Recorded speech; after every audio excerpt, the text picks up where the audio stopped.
Hierdie is Straatwys, goeiemôre, goeiemiddag, goeienaand. Jy weet, daar's 'n ou waarheid wat sê, hy wat sy broer verkoop, sal nooit respek hê by die een wat hom koop nie. Dink bietjie mooi daaraan.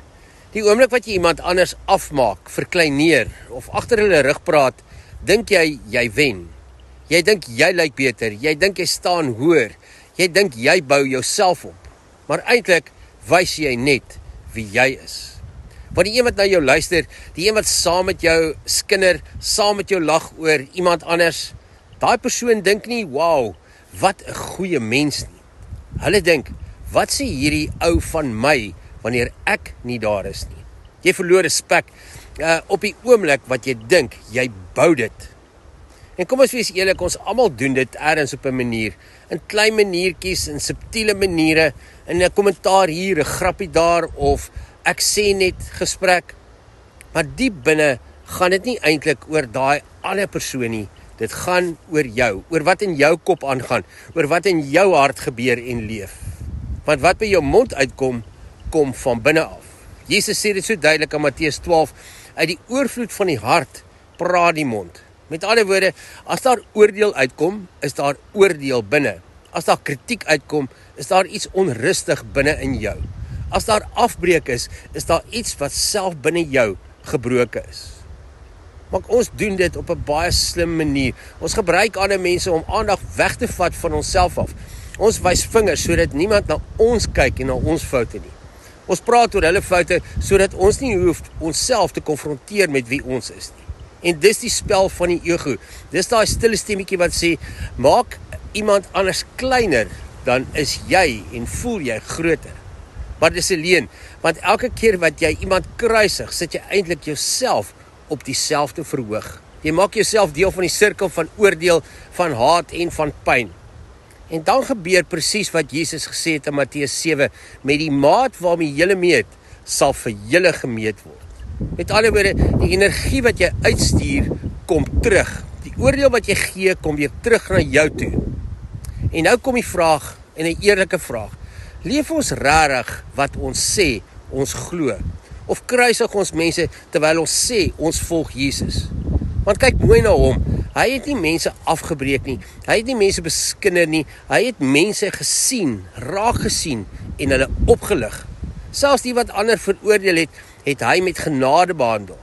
En nou bring ons dit so klein bietjie huis toe. Jy wat by jou vriendinne dalk sit en vertel die hele tyd hoe sleg jou man is, hoe hy nie luister nie, hoe hy nie moeite doen nie, hoe hy jou frustreer. En dan wonder jy, hoekom jou huwelik voel soos dit voel. Want jy bou 'n storie en jy praat daai storie lewendig. Dis amper asof jy 'n slapende hond wakker maak. Maar wat as jy begin anders praat? Wat as jy begin sê, hy probeer hard, hy doen tog dit en dit vir my. Ek is dankbaar daarvoor, ek sien die goed en die mooi in hom. Skielik verander nie net jou woorde nie, jou hele energie verander. Jy wat elke dag dalk by die huis kom en kla oor jou baas en jou kollegas, waar jy sê van hy of sy is so onregverdig, of hulle is moeilik, of hulle is onredelik. Maar wat as jy begin om vir hom en oor hom iets goeds uit te spreek? Nie omdat hy perfek is nie, maar omdat jy kies om nie jou wêreld te bou op negatiewe stories nie. Want hier is die waarheid, jy stuur energie in 'n rigting. Elke woord wat jy praat, elke gedagte wat jy het, bou iets. Dit bou of lewe, of dit breek af. En as jy heeltyd in die verkeerde rigting praat, moenie verbaas wees as jou lewe in daai rigting beweeg nie. Wat dink jy sal gebeur as jy en ek net begin om mooi te dink, om mooi te praat, om mooi dinge uit te spreek oor mense om ons?